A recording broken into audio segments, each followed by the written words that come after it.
In recent weeks, there have been a spate of articles about shuttered churches, closing churches in Canada, really emotionally rich articles about the loss of churches in Canada. The subtitle of the CBC article says it all: shrinking congregations and rising maintenance costs force old churches to be closed, sold, or repurposed.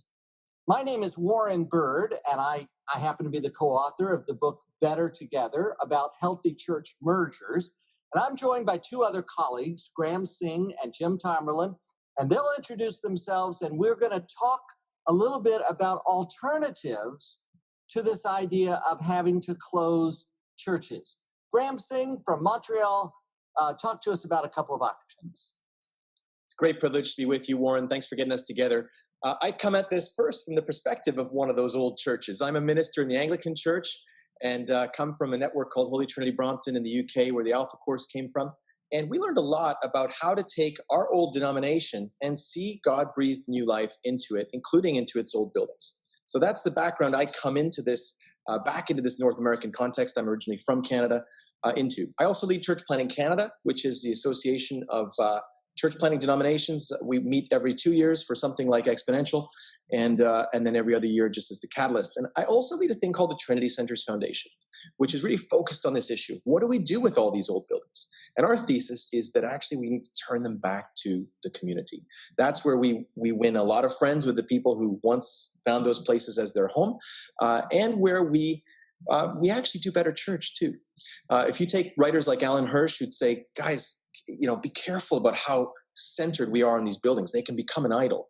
We'd say from that argument, we need to be very careful about them. From Jim Tomberlin's point of view, who we're going to hear from in a moment, from a multi-site point of view, you just run the numbers on these buildings. You say, hold on a minute. Those old buildings, they are not worth it. We'd rather just rent a cinema or rent a school. But from an urbanist point of view, from an urban planner or a municipal politician or municipal leader, for instance, they would say, hold on, there's a big difference between a church that's rooted in a community, and we talk a lot about it in our missional theology, and a church that kind of rents a school every couple of hours. What they love is a church, a vibrant community that's not just one piece of community. And if you think of it like a 2x4, you can break a 2x4, right?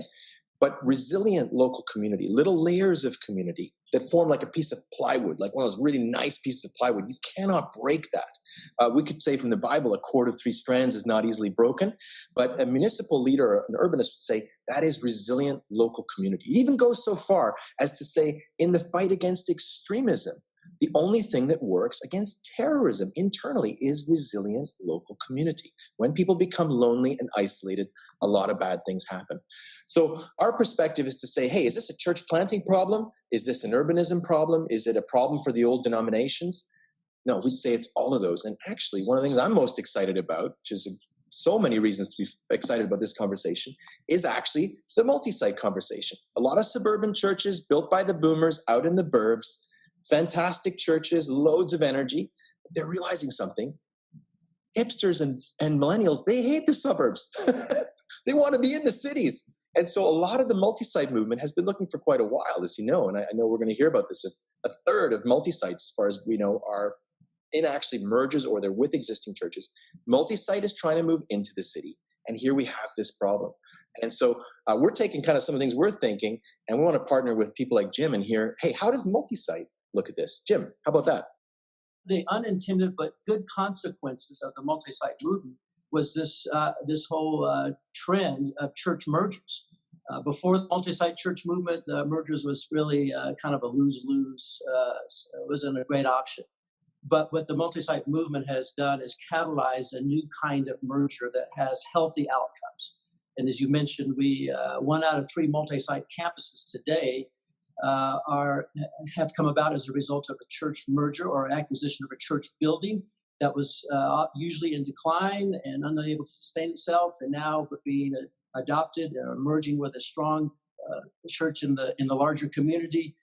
There's new life infused back into that location, and with not only new life, but new resourcing, and improvements, and so we're seeing a growing trend of more and more church mergers across the country. And we hear a lot in the States as well about the decline in churches and church foreclosure or closures, as you are hearing in Canada, and we've been hearing that for years as well. And there is all accurate. There is a lot of that happening.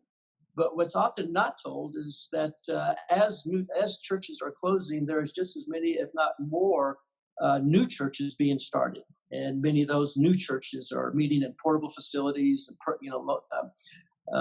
temporary facilities, and are looking for permanent facilities. And so that there's another solution for new churches, not just multi-site churches, but for new church starters, planters, who are looking for facilities and who are vibrant, growing churches. And there are often churches in every community that are in decline with some wonderful facilities in desperate need of a vibrant ministry. And when those two church leaders can find each other, there's a great outcome. Always. So let me just highlight how to find out more. The book, Better Together, Making Healthy Church Mergers Work by Jim Tomberlin and Warren Bird. And Graham Singh, highlight the two websites of the two entities that you described. So at the end of this year, we meet in Montreal as the Church Planting Community of Canada, and that's under churchplantingcanada.ca. And the Trinity Centers Foundation is trinitycenters.org. More information on both of those sites. Great. And again, I'm Warren Bird. That was Graham Singh and Jim Tomberlin responding to these articles about so many closures. Yes, it's sad, but there are other alternatives than just closing the doors and leveling the building. Thanks for joining us today.